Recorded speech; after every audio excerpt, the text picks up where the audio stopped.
52 ভাষা শহীদ আব্দুস সালামের স্মৃতি রক্ষার্থে 2008 সালে তার নিজ গ্রাম ফেনীর দাগনভূঞার সালামনগরে প্রতিষ্ঠিত হয় ভাষা শহীদ সালাম গ্রন্থাগার ও স্মৃতি জাদুঘর, যা ছিল এলাকাবাসীর প্রাণের দাবি। প্রতিষ্ঠার পর থেকে গ্রন্থাগার ও স্মৃতি জাদুঘর দেখতে নানান প্রান্ত থেকে ছুটে আসতেন অনেকেই।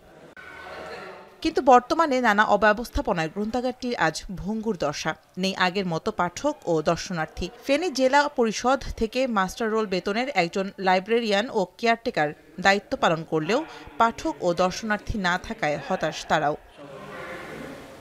গেল বছরের আগস্টের বন্যার সময় ডুবে যায় এই জাদুঘরের বই ও তাক। পরে রোদে শুকিয়ে বইগুলোকে কিছুটা পাঠযোগ্য করা গেলেও তাক নষ্ট হয়, টেবিলের ওপর স্থান পেয়েছে সেসব বই, যাতে অগোছালো অবস্থায় বেহাল দশায় পাঠাগার।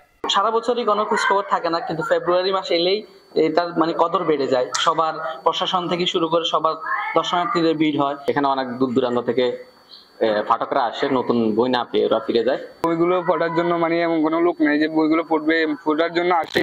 জাদুঘর খোলা থাকে না ঠিক মতে।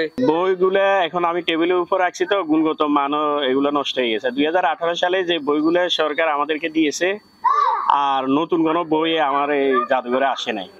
স্থানীয়রা জানায়, জাদুঘরটিতে লাইট না থাকায় সন্ধ্যার পর দর্শনার্থীরা আসতে পারেন না। এছাড়া যাতায়াতের রাস্তার ভঙ্গুর দশায় অনীহা প্রকাশ করেন পাঠক ও দর্শনার্থীরা। আসার পথে ফেনী নোয়াখালী আঞ্চলিক মহাসড়কে একটা ডিভাইড ইউটার্নের দরকার, যে স্পেসটা দরকার সেটা দেয় নাই। অব্যবস্থাপনার এসব বিষয় স্বীকার করে স্থানীয় প্রশাসন বলছে, পাঠাগারের উন্নয়ন ও সড়ক সংস্কারে উদ্যোগ নেওয়া হয়েছে। বন্যায় আমাদের যে পাঠাগারের আসবাবপত্র তার ব্যাপক ক্ষয়ক্ষতি হয়েছে। এখন আসবাবপত্রের ব্যাপক ক্ষয়ক্ষতির সাথে সাথে যে নতুন করে ওখানে কিছু জায়গায় আমার সংস্কার প্রয়োজন। জেলা পরিষদের মাধ্যমে সেখানে আমরা একটা বরাদ্দের জন্য চিঠি দিয়েছি। আশা করছি একটা বরাদ্দ পেলে আমরা সেখানে ফার্নিচার, বই এবং কিছু সংস্কার যে প্রয়োজন আছে সেই সংস্কারের উদ্যোগ নেওয়া হবে।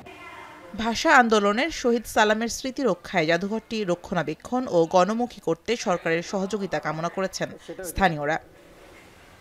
এখন ফেনী।